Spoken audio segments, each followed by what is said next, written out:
زاہد گشگوری صاحب جو پارلیمنٹ کے حوالے سے اور ارکان پارلیمنٹ کے حوالے سے مختلف سٹوریز کرتے رہتے ہیں، اور خاص طور پہ کہ ان کا جو مالی طور پر اگر کہیں کرپشن میں وہ انوالو ہوتے ہیں تو وہ کون کون سے ہیں اور کس عہد میں زیادہ لوگ اور کس پارٹی کے لوگ انوالو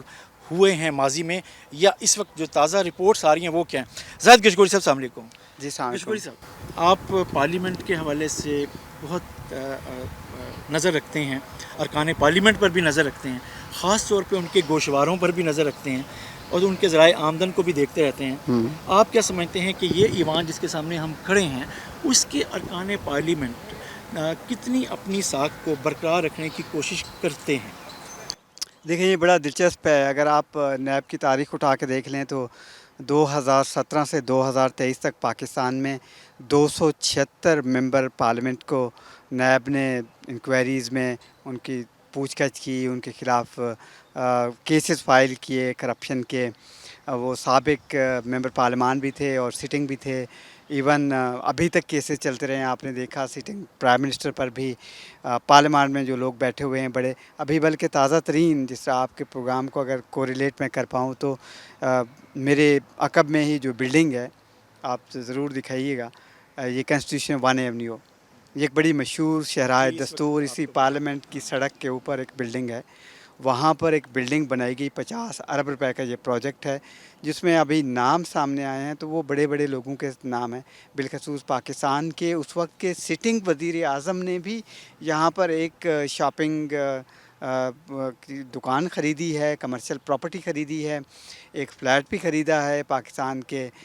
سابق ایک اور نگران وزیر اعظم ہیں ناصر الملک، ان کا بھی یہاں پر فلیٹ تھا۔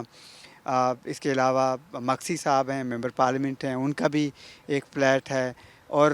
کئی جو طاقتور ترین شخصیات ہیں ملک کی ان کی یہاں پر ہوتی ہیں۔ تو اکاؤنٹیبلٹی ممبر پارلیمان کی اگر میں آپ کو بتا پاؤں، وہ جہاں آسان ہے ان پر الزامات بھی لگتے ہیں، اور کسی جگہ ان کو نشانہ بھی بنایا جاتا ہے، ان کو تضحیک کا آپ کہہ سکتے ہیں کہ نشانہ بنایا جاتا ہے۔ الزامات ہوتے ہیں، بعد میں وہ ایکویٹ ہو جاتے ہیں، اور لیکن ان کی جو کپڑے ہیں وہ خراب ہو جاتے ہیں، یا جو بھی آپ کہیں تو ایزی ٹارگٹ ہوتے ہیں ادروائز۔ ابتدا پہ داغ آتا ہے۔ آپ نے ایک حیران کن خبر دی جو کافی وائرل ہوئی اور چیزیں ہوئی، ڈسکس ہو رہی ہے کہ عمران خان صاحب کا اس بلڈنگ میں ایک کمرشل پراپرٹی تھی۔ آپ کی ساکھ بہت اچھی ہے، ڈاکومنٹس کے حساب سے آپ کمزور سٹوری کبھی نہیں دیتے، لیکن آپ نے یہ جو سٹوری بریک کی ہے اس پر آپ کس حد تک سٹوری پہ سٹینڈ کر رہے ہیں؟ اور دوسرا یہ کہ رد عمل کیا آ رہا ہے حکومت کی طرف سے، آپ کو کیا دیکھنے میں آیا، اور خود پی ٹی آئی کی طرف سے کیا آیا؟ میرے لیے بڑا انٹرسٹنگ اس لیے تھا کہ ایک خبر آئی تھی جیسے ہی یہ فیصلہ آیا کنسٹیٹیوشن 1 ایونیو کا کہ بڑے بڑے لوگوں کے فلیٹس ہیں اور غیر قانونی ہیں، اس پر عمران خان کا بھی نام آ رہا تھا۔ تو میڈیا نے، مین اسٹریم میڈیا نے یہ رپورٹ کیا کہ عمران خان نے 2022 میں یہ بیچ دیا تھا اور وہ تو فلیٹ اس کا نہیں ہے۔ مجھے ایز اے جرنلسٹ جو ڈائجسٹ نہیں ہو رہی تھی یہ سٹوری، کیونکہ میرے پاس معلومات تھی کہ ان کا ہے، اور نہ صرف ہے بلکہ میں جب انویسٹیگیشن کی اپنے ذرائع سے میں نے کچھ چیزیں حاصل کی جو کہ مستند ڈاکومنٹ تھے، جس کو ابھی پی ٹی آئی نے کنفرم کیا ہے ابھی تھوڑی دیر پہلے ہی، جس میں نہ صرف ان کا فلیٹ تھا، وہ سٹنگ وزیر اعظم ہونے کے ناطے انہوں نے یہ خریداری کی ہے، اور 16 کروڑ روپے کی ہے، جو ڈکلیئرڈ 16 کروڑ ہے، مارکیٹ ویلیو اس کی ہو سکتا ہے 70 سے 75 کروڑ روپے بنتی ہو۔ ایک شاپ خریدی ہے 839 اسکوائر فیٹ کی ہے، جو کہ تقریباً 3.7 مرلہ کے برابر بنتی ہے، اور اسلام آباد کی اس ایریا میں، اس جورسڈکشن میں اس کی ویلیو 50 کروڑ روپے ہے، اور وہ ایز اے سٹنگ وزیر اعظم انہوں نے خریدا ہے، اور ساتھ فلیٹ بھی ان کا تھا، وہ بھی 2021-22 میں یہ خریداری کی گئی ہے۔ ابھی ان کا موقف یہ آیا ہے کہ جی پرائم منسٹر نے ان کی کوئی زمین تھی آبائی، یہ میں ابھی آپ کے پروگرام میں ہی بریک کر رہا ہوں کہ آبائی زمین تھی، انہوں نے فروخت کی ہے اور اس سے خریداری کی ہے۔ لیکن ایک بات طے ہے کہ جہاں سٹنگ پرائم منسٹر اس کنٹروورشل پروجیکٹ میں، جس کو سپریم کورٹ نے فیصلہ دیا تھا، خریداری کر رہا ہے، تو لوگوں کا، عام لوگوں کا اعتماد بڑھتا ہے۔ سپریم کورٹ نے بھی فیصلہ دے دیا، ان کا بھی اس سے پہلے بھی عمران خان پر توشہ خانہ دوسرے، اور عمران خان کے علاوہ اگر آپ دوسری شخصیات پہ دیکھیں، ان کے نام بھی باہر کی پراپرٹیز پہ آتے رہے ہیں، ممبر پارلیمان کی، چاہے پاکستان کے موجودہ وزیر اعظم ہیں ان پر بھی کیسز بنے، نواز شریف پر بھی پیناما کیس تھا، پاکستان کے موجودہ صدر پر بھی کافی الزامات رہے ہیں، ابھی بھی کیسز ہیں فیک اکاؤنٹس کے پینڈنگ ہیں، ان کو امیونٹی حاصل ہے۔ اور اس کے علاوہ آپ مختلف چیف منسٹرز ہیں، میں بلکہ آج اعظم اس کے ایک ہوتی صاحب جو کہ چیف منسٹر رہے ہیں ان کا انٹرویو کر رہا تھا، ان پر بھی کافی الزامات لگتے رہے ہیں مختلف ایون آپ نے دیکھا مریم نواز پہ بھی الزامات رکھتے ہیں پینما کیس میں، جس میں کہا تھا کہ لنڈن میں کوئی پراپرٹی نہیں ہے۔ تو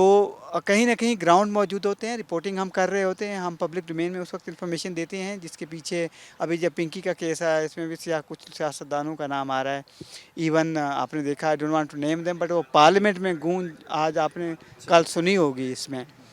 تو اس لیے بڑا مشکل ہوتا ہے ہمارے لیے کہ ہم کسی کی کرپشن سٹوری کو ایکسپوز کریں، بالخصوص ممبر پارلیمنٹ کی، جب تک کہ ہمارے پاس ایویڈنس نہ ہو۔ لیکن یہ ایک پرائم لوکیشن کی پراپرٹی ہے جس پر پورے ملک کی نظر تھی، سپریم کورٹ میں یہ کیس آیا، طاقتور ترین لوگ یہاں پر خریداری کر چکے ہیں، تو یہ مسائل لیکن ہیں۔ آپ جو بات کر رہے ہیں کہ آپ نے بانی پی ٹی آئی کے حوالے سے بات کی، انہوں نے 2022 میں آپ کہہ رہے ہیں کہ ان کے ذرائع نے بتایا ہے آپ کو کہ جی 2022 میں انہوں نے ایک اپنی آبائی کوئی زمین اور پراپرٹی بیچی تھی، اس کے ساتھ یہ لیا تھا، تو کیا جو ڈاکومنٹس ہیں موجود اویلیبل آپ کے پاس، ان میں یہ کس حد تک آن ریکارڈ ہیں، پیپر مینشن کیے گئے ہوں، خاص طور پہ جب آپ ڈکلیریشن دیتے ہیں، ڈکلیئر کرتے ہیں؟ یہی بڑا انٹرسٹنگ تھا، میں آپ کا سوال سمجھ گیا ہوں، بڑا انٹرسٹنگ تھا۔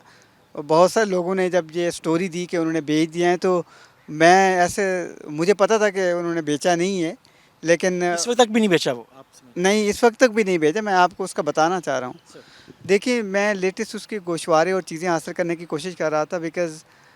یہ کتنی بڑی سٹوری ہے جس کا آپ کے پاس ایویڈنس ہونا ضروری ہے۔ تو یہ عمران تو توشہ خانہ سے بڑا کیس ہے۔ میرے خیال میں اس سے بڑا ہے، یہ تو اس کا والیوم اور سائز بہت بڑا ہے اس کیس کا۔ اس کی ریزن یہ ہے کہ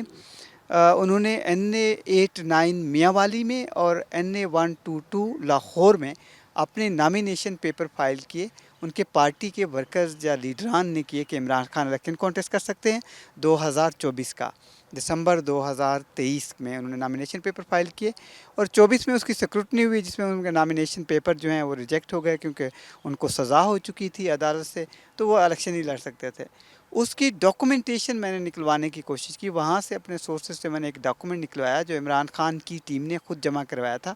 جس میں پتہ چلا کہ عمران خان خود اپنا ڈکلیریشن دے رہے ہیں کہ جب وہ 2021-22 میں وزیر اعظم تھے، یہ پراپرٹی انہوں نے ایکوائر کی دونوں، اور ان کی قیمت اتنی ہے، اور ساتھ انہوں نے پھر ساری ڈیٹیل وہاں پر جمع کروائی ہے۔ یہ اوتھ پہ ڈکلیریشن دینا ہوتا ہے، اور اس کے پھر میں نے کراس چیک کیا۔ سم ٹائم ہمارے پاس آج کل سوشل میڈیا کا دور ہے، لوگ سوشل میڈیا سے ڈاکومنٹ اٹھاتے ہیں اور سٹوری چلا دیتے ہیں، بعد میں غلط ہو جاتا ہے ثابت۔ تو میں نے اس کو جو متعلقہ ادارے تھے جہاں سے یہ ڈاکومنٹ لیے گئے تھے اس سے ان کی تصدیق کروائی ہے آفٹر ریکارڈ اپنے سورسز سے۔ جب مجھے یقین ہو گیا تو میں نے یہ سٹوری بریک کر دی۔ میں نے کہا کہ آج بھی جب ہم بات کریں، عمران خان کے پاس ایک فلیٹ ہے لگژری، اور ان کے پاس ایک دکان بھی ہے جو کمرشل پراپرٹی ہے، اور اسی کنسٹیٹیوشنل 1 ایونیو میں ہے۔ اچھا، آپ جو بات کر رہے ہیں اس کو یہ سمجھا جائے گا کہ اس وقت جو بانی پی ٹی آئی پہ الزامات کے ایک طوفان ہے، ایک سیلاب ہے جو ان پہ مختلف الزامات لگ رہے ہیں،